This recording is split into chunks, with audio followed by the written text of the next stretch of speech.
Hi, boys and girls. It's Friday, April the 10th. So today I want to give a shout out to our two number 10s, Blakely Harris and Justin Hughes. Tomorrow will be the 11th, so I'd like to give a shout out to Peyton Tubb and Travis Harris.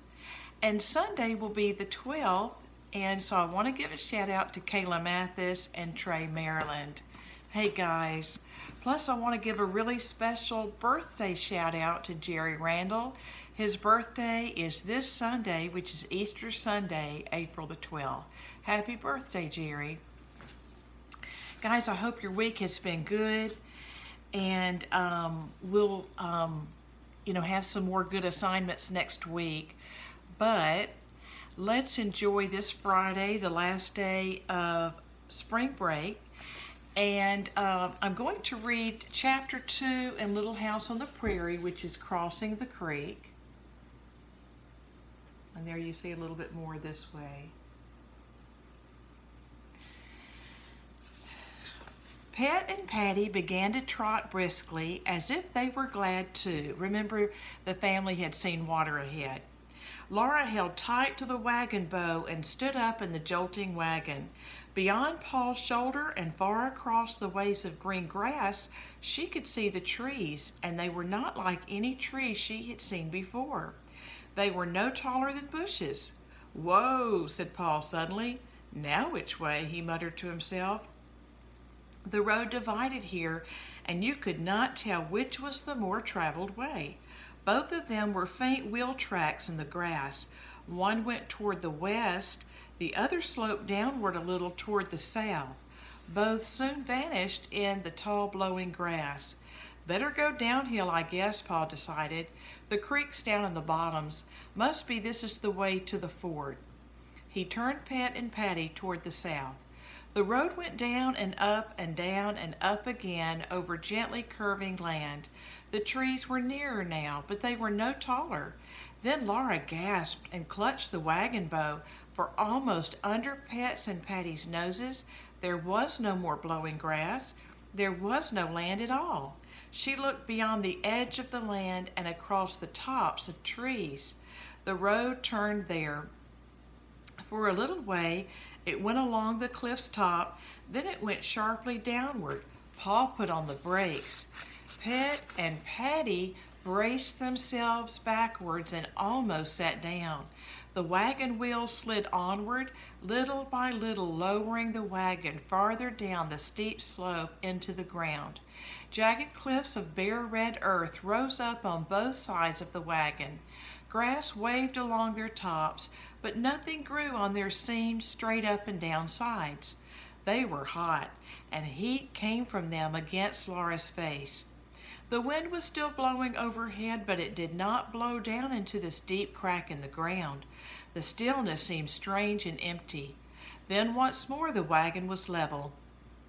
The narrow crack down which it had come opened into the bottomlands. Here grew the tall trees whose tops Laura had seen from the prairie above.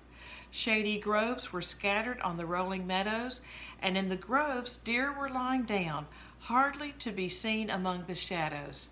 The deer turned their heads toward the wagon, and curious fawns stood up to see it more clearly.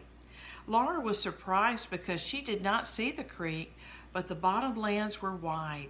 Down here below the prairie, there were gentle hills and open, sunny places.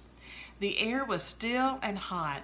Under the wagon wheels, the ground was soft. In the sunny, open spaces, the grass grew thin, and deer had cropped it short.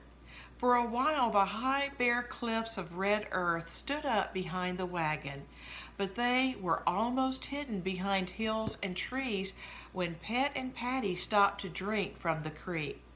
The rushing sound of the water filled the still air. All along the creek banks, the trees hung over it and made it dark with shadows. In the middle, it ran swiftly, sparkling silver and blue. "This creek's pretty high," Paul said, "but I guess we can make it all right. You can see this is a ford by the old wheel ruts. What do you say, Caroline?" "Whatever you say, Charles," Ma answered. Guys, I just remembered I did not preview the questions with you so you would know what to listen for. So Let me do that before I continue. Number one, when we get to this part, look and see, what did Paul have to do when the creek got high enough for the wagon to start floating? Number two, what did Laura say could have happened to them if Paul had not known what to do and the rest of them hadn't done the right thing either? Number three, how did Paul think Jack would get across the creek? Number four, what do they think has happened to Jack? And number five, what question does Laura ask about Jack? Okay, none of that's happened yet, so that's good that I remembered. Pet and Patty lifted their wet noses. They pricked their ears forward looking at the creek. Then they pricked them backward to hear what Paul would say. They sighed and laid their soft noses together to whisper to each other. A little way upstream, Jack was lapping the water with his red tongue. "I'll tie down the wagon cover," Paul said. He climbed down from the seat, unrolled the canvas sides, and tied them firmly to the wagon box. Then he pulled the rope at the back so that the canvas puckered together in the middle, leaving only a tiny round hole too small to see through. Mary huddled down on the bed. She did not like fords. She was afraid of the rushing water. But Laura was excited. She liked the splashing.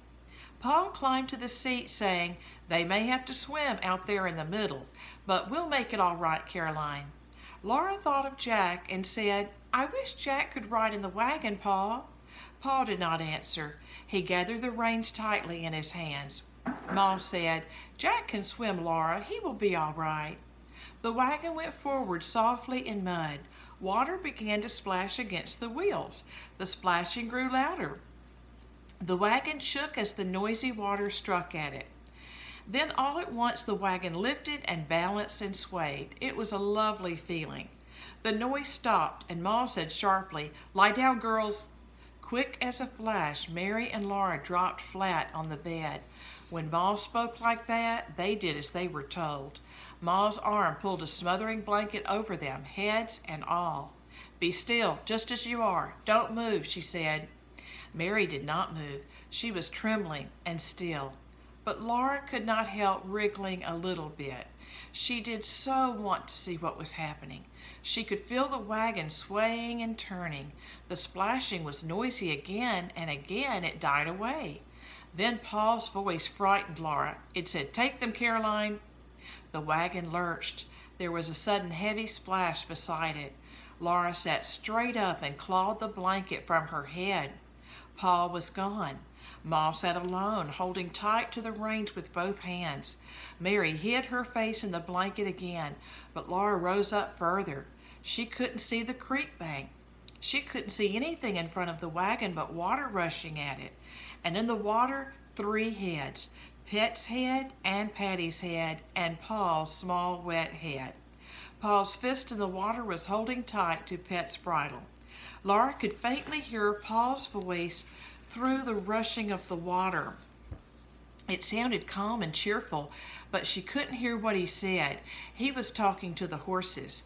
Ma's face was white and scared. "Lie down, Laura," Ma said. Laura lay down. She felt cold and sick. Her eyes were shut tight, but she could still see the terrible water and Paul's brown beard drowning in it. And here is a picture of what Laura saw.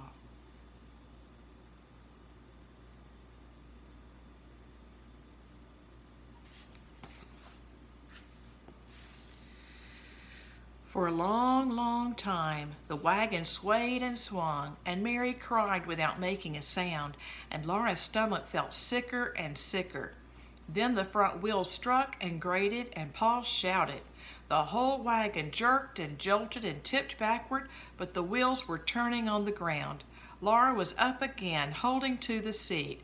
She saw Pet's and Patty's scrambling wetbacks climbing a steep bank, and Paul running beside them, shouting, "Hi, Patty! Hi, Pet! Get up! Get up! Whoopsie daisy! Good girls!" At the top of the bank they stood still, panting and dripping, and the wagon stood still, safely out of that creek. Paul stood panting and dripping too, and Ma said, "Oh, Charles." There, Caroline, said Pa. We're all safe thanks to a good tight wagon box well fastened to the running gear. I never saw a creek rise so fast in my life. Pet and Patty are good swimmers, but I guess they wouldn't have made it if I hadn't helped them. If Pa had not known what to do, or if Ma had been too frightened to drive, or if Laura and Mary had been naughty and bothered her, then they would have all been lost.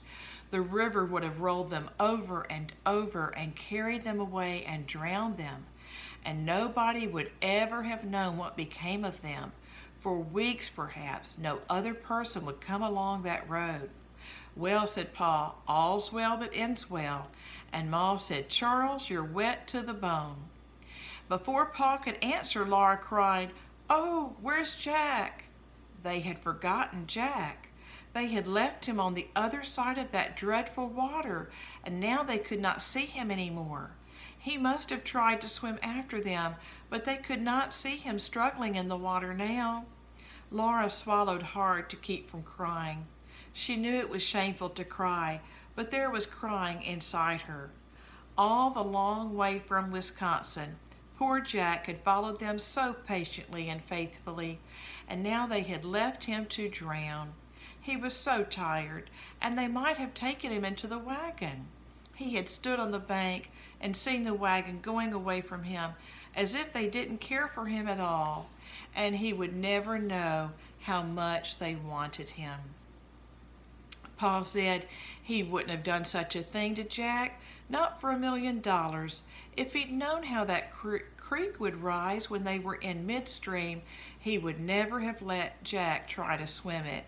But that can't be helped now, he said. He went far up and down the creek bank looking for Jack, calling him and whistling for him. It was no use. Jack was gone. At last there was nothing to do but to go on. Pet and Patty were rested. Paul's clothes had dried on him while he searched for Jack. He took the reins again and drove uphill out of the river bottoms. Laura looked back all the way, and here's a picture of her doing that. She knew she wouldn't see Jack again, but she wanted to. She didn't see anything but low curves of land coming between the wagon and the creek, and beyond the creek those strange cliffs of red earth rose up again. Then other bluffs just like them stood up in front of the wagon. Faint wheel tracks went into a crack between those earthen walls.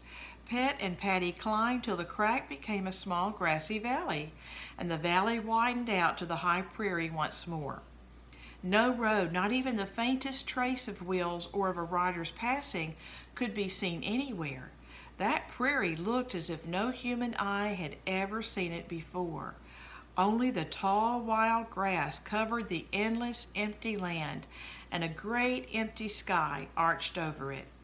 Far away the sun's edge touched the rim of the earth. The sun was enormous, and it was throbbing and pulsing with light.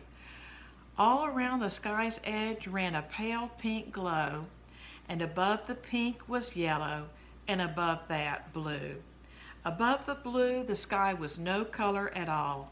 Purple shadows were gathering over the land, and the wind was mourning. Paul stopped the mustangs.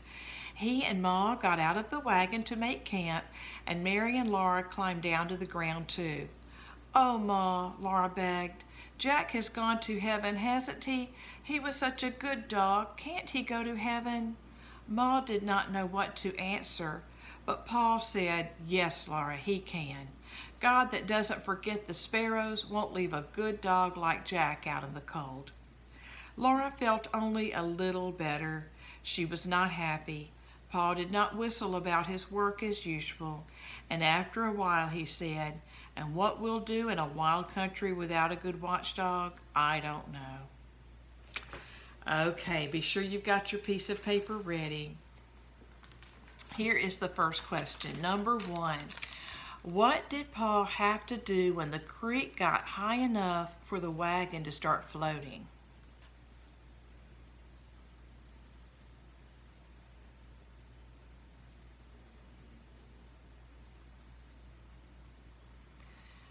The answer is he had to jump in and grab the reins of the Mustangs and help them go across.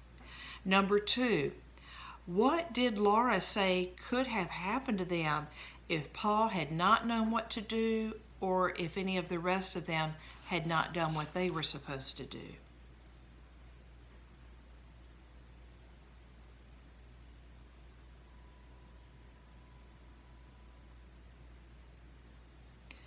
The book says the river would have rolled them over and over and carried them away and drowned them. So as long as you put something like that, it's okay.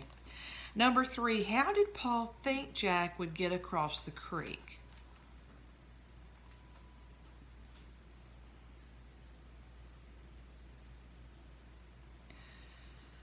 The answer is he thought Jack would just swim across because Jack knew how to swim. Paul didn't realize how deep it was going to get in the middle. Number 4, what does the family think has happened to Jack?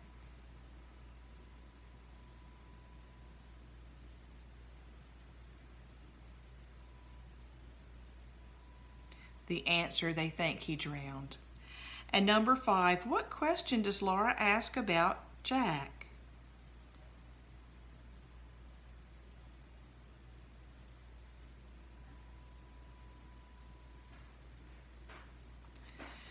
The answer is she asked if Jack was in heaven.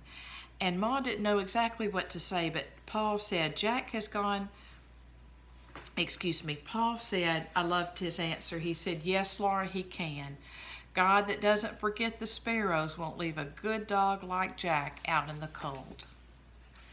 Okay, the next chapter that we'll read on Monday is called Camp on the High Prairie.